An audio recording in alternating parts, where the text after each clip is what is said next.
It's true that ancient Greece played a crucial role in shaping Western civilization as we know it today. Many of our modern habits, ideas, and even pastimes have roots that go all the way back to the Greeks, but not everything about them was as noble or enlightened as you might think. In fact, some of their customs were downright strange, even disturbing. So, here are 20 creepy and fascinating facts about ancient Greece that you probably never learned in school. 1. Their obsession with the male body. Have you ever noticed that most classical Greek statues feature athletic, often naked men? That's no accident. The ancient Greeks were absolutely obsessed with the male physique, sometimes the female too, but especially the male form. They believed that a flawless, muscular body represented inner perfection and was a gift from the gods. So it wasn't just about health or strength. It was spiritual. That's why these bodies were put on display in art and sculpture. They were meant to be admired. Physical appearance was so important in Greek society that if a man didn't go to the gym regularly, sometimes even daily, he could be seen as weak or even feminine. Yes, skipping your workout could literally get you compared to a woman. 2. Salt was used as currency. The history of salt is surprisingly epic. At first, animals would follow natural salt trails to find places to lick the mineral.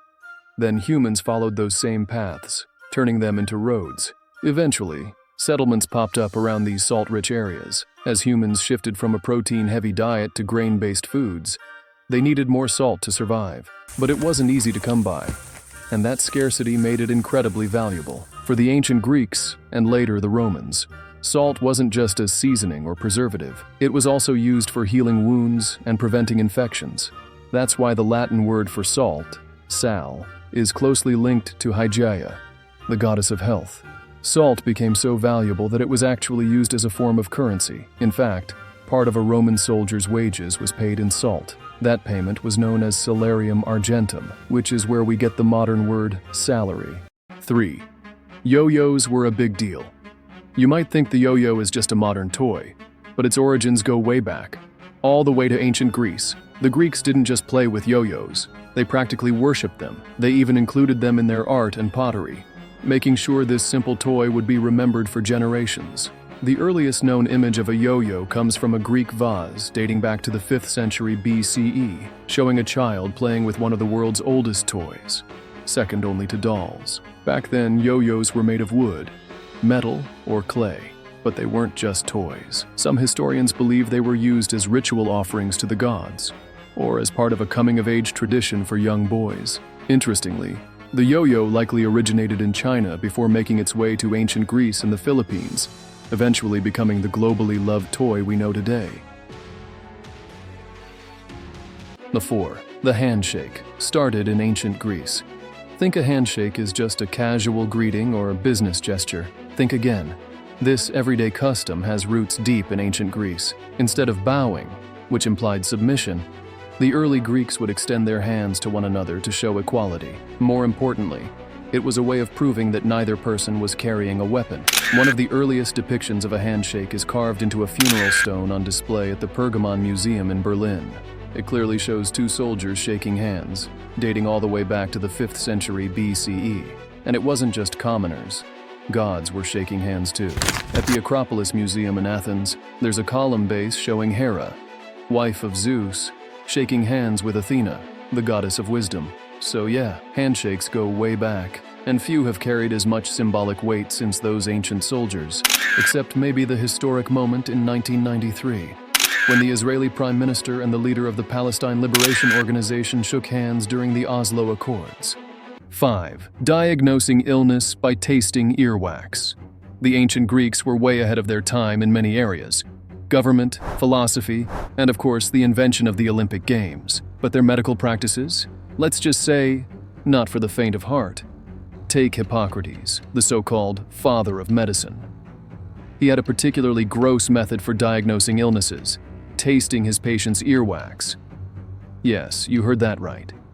He would clean out a patient's ear, examine the color and texture of the wax, and then give it a taste. If it was sweet, he believed that meant there was something wrong inside the body. Bitter earwax, on the other hand, was considered a sign of good health. Hippocrates believed that every bodily fluid, no matter how disgusting, had a story to tell, and that taste was a reliable way to read the body's internal signals. Modern medicine has thankfully moved on. But still, credit where it's due. He was trying. 6. War was banned during the Olympic Games. Today, it's hard to imagine any war being paused for a sporting event. But in ancient Greece, the Olympics were sacred. No matter how brutal or long-lasting a conflict was, it had to stop during the Games, period. Greek city-states would declare a temporary truce, called the Olympic Peace, so that athletes and spectators could travel safely to Olympia and compete in honor of Zeus and the other gods. This sacred ceasefire began 7 days before the Games, continued throughout the competition, and lasted for 7 days after. Fighting during this time was seen as a direct offense against the gods, and that was something even the most battle-hardened warriors didn't dare risk. Imagine modern-day leaders calling a timeout on war for the sake of the Olympics. The ancient Greeks took that idea seriously. 7. The people, not politicians, held the power. Today, it's nearly impossible for everyday citizens to remove a corrupt or overly powerful politician with a simple vote. But in ancient Athens, that kind of power belonged to the people. The system was called ostracism, and it allowed citizens to vote someone out of the city. Literally, it wasn't just a slap on the wrist. If enough votes were cast against a politician or anyone gaining too much influence, they were exiled from Athens for 10 years. This democratic process reached its peak during the golden age of Athenian democracy. Historians say it was a clever way to protect the state from potential tyrants. Imagine being able to vote a politician out of town just because the people had had enough. Now that's people power. 8. Prostitutes wore red lipstick by law. In ancient Greece, one way to tell a respectable woman from a sex worker was by her lipstick. And no, this wasn't just a fashion trend. Women who worked in the sex trade were legally required to wear bright red pigment on their lips so they wouldn't be mistaken for upper-class ladies. If they were caught without it, they could actually be punished under the law. But here's the truly unsettling part. Lipstick, as we know it, didn't exist yet, so these women used a pretty gross mixture to get the look, usually a homemade blend of red dye, sheep sweat, and crocodile poop. Yeah, beauty standards weren't exactly glamorous back then. 9. Ancient Greek butt. Hygiene was rough. The ancient Greeks had a bit of a problem when it came to bathroom hygiene. To put it simply, toilet paper didn't exist yet. They couldn't exactly wait until 1879 when the Scott brothers first rolled out the toilet paper we know today. So what did people use instead? Mostly the poor had to rely on smooth stones or broken pieces of pottery to clean themselves after doing their business. Yep, fragments of ceramic. Ouch. Not surprisingly, this led to a high number of Greeks suffering from hemorrhoids. Turns out, staying clean back then came with some pretty painful consequences. 10. The first idiots in history. Believe it or not, the word idiot actually comes from ancient Greece. It originates from the word idios, which meant private or on one's own. In ancient Athens, an idiot was someone who refused to take part in public life. They didn't vote, didn't attend debates, and avoided anything political. Back then, civic participation was seen as a duty, and choosing not to be involved was considered selfish and even shameful. So, an idiot wasn't necessarily dumb, just disconnected from society. Over time, though, the term started being used for people who were seen as ignorant or uneducated, and that's how we got the meaning we use today. 11. Unibrows were considered beautiful. In today's world, most people would never dream of walking around with a thick unibrow unless you're going for a Frida Kahlo look. But in ancient Greece, that bold brow was a total beauty statement. A dark, bushy unibrow wasn't just accepted, it was admired. For Greek women, it was a symbol of intelligence and natural beauty. In fact, Roman writer Petronius once described the ideal woman as having eyebrows so full they nearly touched in the middle. If a woman didn't naturally have that kind of brow, she would draw one in. And since eyebrow pencils didn't exist yet, women used other creative, and sometimes strange, methods to darken or connect their brows, like using soot or powdered minerals. 12. Throwing apples was a marriage proposal. Forget elaborate proposals and diamond rings. Ancient Greek men had a much simpler way of popping the question. All they had to do was throw an apple at the woman they wanted to marry. If she caught it, that meant yes. Believe it or not, this wasn't just some random tradition. It actually came from Greek mythology. The story begins with the wedding of Thetis, the sea goddess, and the mortal Peleus.